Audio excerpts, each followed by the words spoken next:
விஜய் பிரச்சாரத்தில் இது முன்னாடி சொல்லியிருந்தாங்க, விஜய் ஜனநாயகனை பற்றி வாயே திறக்க மாட்டார் அப்படின்ட்டு. திருச்சியில் பேசியிருக்காரு. அதை பற்றி எப்படி சார் பார்க்குறீங்க? ஆமாம். கரூர் சம்பவம் வந்து ஒரு சதின்னு பேசிக்கிட்டு இருக்காங்க. உண்மையிலே கரூர் சம்பவம் ஒரு விசாரணைக்குள்ளே இருக்குது. அந்த கரூர் சம்பவத்திற்கான காரணம் என்ன, யார் என்ன, உண்மையிலே விஜய் தாமதமாக வந்தாரா, இல்லை அவ்வளோ ஆம்புலன்ஸ்கள் அங்கே உள்ளே வந்தது எப்படி, அதை தாண்டி வந்து கரூர் சம்பவத்திற்கான முக்கியமான பிரச்சனை என்ன, அந்த குறுகலான இடத்த வந்து யார் அனுமதி கொடுத்தது, இவ்வளோ பெரிய கூட்டம் அங்கே வந்ததுக்கான அங்கே விட்டதுக்கு எப்படி வந்து கவனிக்காமல் விட்டாங்க, ஒருவேளை வந்து அவங்களுக்கு வந்து அந்த அவ்வளோ நேரம் காத்திருந்ததுனால தான் தண்ணி கிடைக்காம அவங்க வந்து மயக்கம் அடிச்சு விட்டாங்களா, இதுமாதிரி எக்கச்சக்கமான கேள்விகள் இருக்குது. அது சிபிஐ விசாரணைக்குள்ளே இருக்குது. அதே வேளையில் கரூர் வந்து சதி அப்படின்னு பேசிக்கிறாங்க. ஆனால் ஜனநாயகன் படம் வந்து ஒரு கூட்டு சதி அப்படின்னு விஜய் வந்து மறைமுகமாக சொல்லியிருக்காரு. கூட்டு சதி அப்படின்போது இந்த மத்திய அரசும் ஒன்றிய அரசும் சேர்ந்து தான் அந்த படத்தை வரவிடாமல் தடுத்துருக்காங்க அப்படின்னு. நீங்கள் பாருங்கள், 9ஆம் தேதி, கடந்த ஜனவரி 9ஆம் தேதி வர வேண்டிய படம் அப்படியே போய் சுற்றி கோர்ட்டுக்கு அதுக்கு போய் ரிவைசிங் கமிட்டிக்கு போய் ஒரு வழியாக ரிவைசிங் தேர்தல் தேதி அறிவித்த பிறகு ரிவைசிங் கமிட்டிலேருந்து வந்து இப்போ தேர்தல் ஆணையர், தேசிய தேர்தல் ஆணையர் வந்து ஒரு என்ஓசி லெட்டர் கொடுத்தா படத்தை ரிலீஸ் பண்ணிக்கலாம் அப்படின்போது, சரி தேர்தலே முடியிட்டுங்க, நாங்கள் அதுக்கப்புறம் ரிலீஸ் பண்ணிக்கிறோம் அப்படின்ற அளவுக்கு ஆயாச்சு. அதை தான் ஏன்னா ஜனநாயகன் படத்தை வந்து வாயை திறந்து பேச மாட்டேன்றார் விஜய், பேச மாட்டேன்றாருனாரு. இப்போ தான் முதல் முறையாக அவர் அந்த ஒரு கேள்வியை முன்வைத்திருக்கிறார். தேர்தலுக்கு பிறகு ஜனநாயகன் வருவதற்கான வாய்ப்பு இருக்கா சார்? இல்லை, அது சோஷியல் மீடியாவில் இன்னும் அதிகாரப்பூர்வமான தகவலாக இல்லை. ஏன்னா தேர்தல் 23ஆம் தேதி, இந்த மாதம் 24ஆம் தேதி ரிலீஸ் பண்ண போகிறாங்க அப்படின்றாங்க அப்படின்னு வந்திருக்குது. அது சாத்தியம் கிடையாது. ஏன்னா உங்களுக்கு இந்த தேர்தல் முடிகிற வரைக்கும் கட் அவுட் வைக்கக்கூடாது, எதுவும் பண்ணக்கூடாது, யாருடைய புகைப்படத்தையும் கண்டிப்பாக தலைவருடைய விஜயுடைய புகைப்படத்தை இதெல்லாம் பயன்படுத்தக்கூடாது. ஆனால் தேட்டரில் கட் அவுட் வைக்கணும், இது பண்ணணும், தோரணம் கட்டணும், வரவேற்பு உரையெல்லாம் இதெல்லாம் இருக்குது. அது முன்னாலே பண்ணணும். அன்றைக்கி ரிலீஸ் அன்றைக்கே பண்ண முடியாது. 30ஆம் தேதி அப்படின்றாங்க. அது கூட சாத்தியமானு தெரியல வந்து. ஆனால் தவேகாவினர் என்ன சொல்கிறாங்க, எங்கள் 4ஆம் தேதிக்கு அப்புறம் பாருங்கள் எங்கள் தலைவரே வந்து சிஎம் ஆகிடுவார், வந்து படம் பார்ப்பார், அப்படி அவங்களுடைய நம்பிக்கை. அதை விமர்சனம் பண்ண வேணாம் அப்படின்றாங்க. எனக்கு தெரிஞ்சு பார்த்தீங்கன்னா ஒரு மே மாதம் இந்த படம் வரதுக்கான நிறைய வாய்ப்பு இருக்குது. விஜய் தேர்தல் பிரச்சாரத்தில் வந்து ஒரு கூட்டத்தில் வந்து ஒரு தொண்டரை வந்து இளநீ கொடுப்பார், பார்த்துருப்பீங்க சார். அது எப்படி சார் அது பார்க்குறீங்க? அதை இல்லை, ஆமாம், அவர் வந்து போயிட்டு இருக்கும்போது ஒருத்தர் இளநீரை வச்சுட்டு அப்படி வந்து இது பண்ணிட்டு பாரு. பொதுவாக வந்து நீங்கள் தலைவர்கள் வந்து இதுவாகும் போது இந்த இளநீர் கொடுக்குறது, பழம் கொடுக்குறது, சோடா கலர் கொடுக்குறது, இதெல்லாம் நடக்குது. உங்களுக்கு ஒரு சுவாரஸ்யமான சம்பவம் ஒன்று சொல்லணும்னா, சுபாஷ் சந்திரம்னு ஒரு ஃபோட்டோகிராஃபர் இருந்தார். அவர் மறைஞ்சிட்டார். மிக அற்புதமான ஃபோட்டோகிராஃபர். அவர் வந்து ஒரு ஸ்டில் ஒன்று எடுத்திருந்தார். அது வந்து மிகப்பெரிய அளவில் பேசப்பட்ட ஒரு ஸ்டில். எம்ஜிஆர் வந்து காரில் அப்படி போயிட்டுருப்பார். ஒரு பாட்டியம்மா கையில் வந்து ஒரு சோடா பாட்டிலோட ஒரு பெரிய வேலி ஒன்று இருக்கும். அந்த வேலியை வந்து தாண்டும் அந்த அம்மா. அப்போ ஃபிலிமில் எடுத்திருக்காங்க. ஒரு பிளாக் அண்ட் ஒயிட் ஃபோட்டோ. அந்த ஃபோட்டோவை எடுத்தவர் அவர் தான். என்ன சம்பவம் அப்படின்றத வந்து ஒரு பேட்டியில் அவர் குறிப்பிட்டிருந்தார். தஞ்சாவூர் பக்கம் எம்ஜிஆர் போயிட்டுருக்காரு, ஏதோ ஒரு பிரச்சாரத்துக்கோ கூட்டத்துக்கோ போயிட்டுருக்காரு. சர்ரு புர்ருன்னு கார் போக கேட்பாங்கல்ல, ஒரு பாட்டியம்மா வரட்டி தட்டி இருந்தது. என்னடி அம்மா சர்ரு புர்ருன்னு கார் போகுது அப்படின்னு, எம்ஜிஆர் போகிறாராம் அப்படின்னு.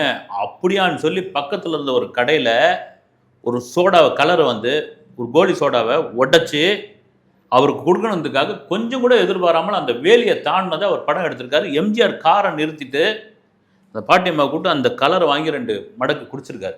அந்த நேரத்தில் அவங்க தடுத்துருக்காங்க வந்து தலைவர் அப்படின்னு. எவ்வளோ அன்பாக, நம்ம தான் கண்ணெதுக்க பார்க்குறோம்ல, எவ்வளோ அன்பாக போய் ஒரு கடையில் போய் அந்த அம்மா முகத்தை பாரு, என்ன அந்த அம்மா பண்ணிட போகுது, அது முழுக்க அன்பு அப்படின்னு. ஆனால் இன்றைக்கி காலமும் சூழ்நிலையும் வேறு மாதிரி மாறிடுச்சு வந்து. இன்றைக்கி நம்ம யாரை ஏன்னா உலகமே அப்படி மாறி போயிடுச்சு. அதனால் ஒருத்தர் அப்படி இளநீர் வச்சு இது பண்ணியிருக்காரு அப்படின்னா அது வாங்கி விஜய் குடிக்கிறாரு. ஆனால் கீழே கமெண்ட்ஸில் அண்ணன் வேணாம், இதுவான விஷயம், நீங்கள் குடிக்க, அவங்களும் உற்சாகமாக தான் பேசியிருக்காங்க. ஆனால் அது ஒரு தவிர்க்கக்கூடிய ஒரு விஷயம். இன்றைக்கி ஒரு உச்ச நட்சத்திரம், முக்கிய தலைவர், எல்லா தலைவருக்கும் இது பொருந்தும் வந்து.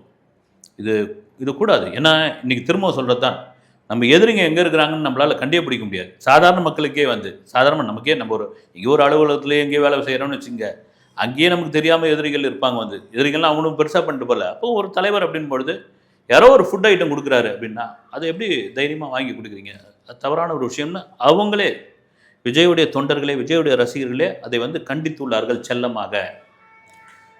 விஜயுடைய தேர்தல் அறிக்கையை திருச்சியில் எந்த மாதிரி சார் சொல்லியிருக்காருன்னு நினைக்கிறீங்க?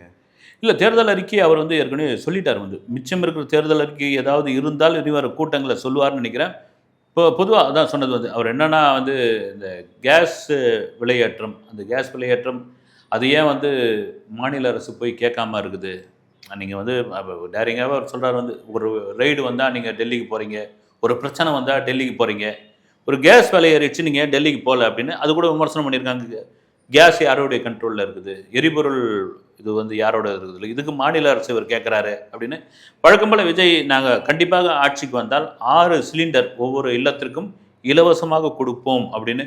அது சாத்தியம் இல்லையா? இன்றைக்கி பார்த்தீங்கன்னா அது தாய்மார்கள் மத்தியில் ஒரு பெரிய வரவேற்பாக இருக்குது. ஏன்னா கேஸ் சிலிண்டர் கிடைக்கிறது ஒரு பெரிய விஷயமா இருக்குது.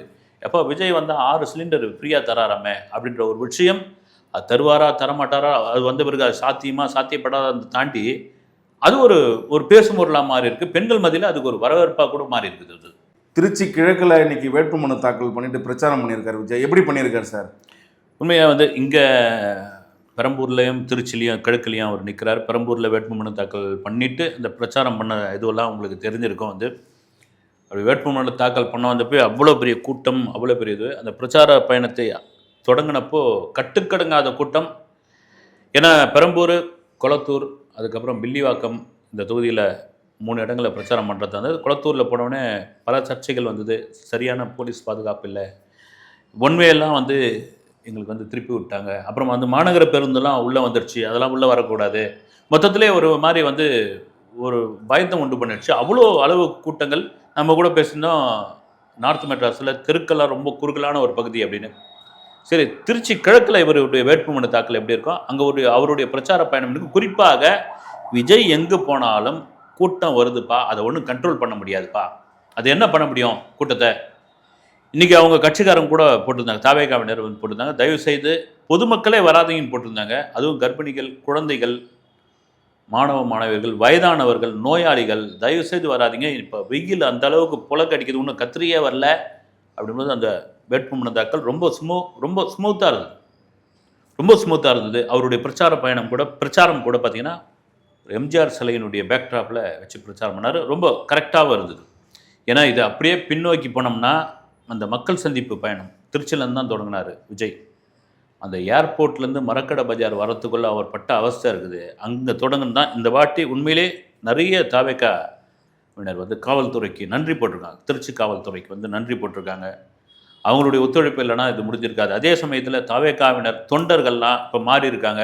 இந்த வண்டி எடுத்துன்னு ஓடுறது, வண்டி பின்னாடி ஓடி வர்றது, இதெல்லாம் ஒரு இதுவான விஷயம். விஜய் கூட ஒரு இடத்துல மேலே நின்றுக்கிட்டே இருப்பார், டக்குன்னு நிறுத்தி கீழே இறங்கி போவார். பார்த்தீங்கன்னா ஒரு ஹஸ்பண்ட் ஒய்ஃப் வந்த பைக் வந்து விழுந்துடுது, அப்புறம் அவங்களை எழுப்பி இதெல்லாம் பண்ணி பார்த்து ஜாக்கிரதையாக போங்கன்னு. இது ரொம்ப முக்கியமான ஒரு விஷயம். நீங்கள் நடிகரை பார்க்க வரீங்க, அரசியல் தலைவரை பார்க்க வரதை தாண்டி அவருக்கு வந்து ஒரு பிரச்சார பயணத்துக்கு ஒரு தடையாக மாறிடுது. வந்து இன்னும் ஒரு 17 நாள் 16 நாள் இருக்குது பிரச்சார பயணம். 231 32 200 தொகுதின்னு வச்சுங்களேன், சாத்தியமே கிடையாது.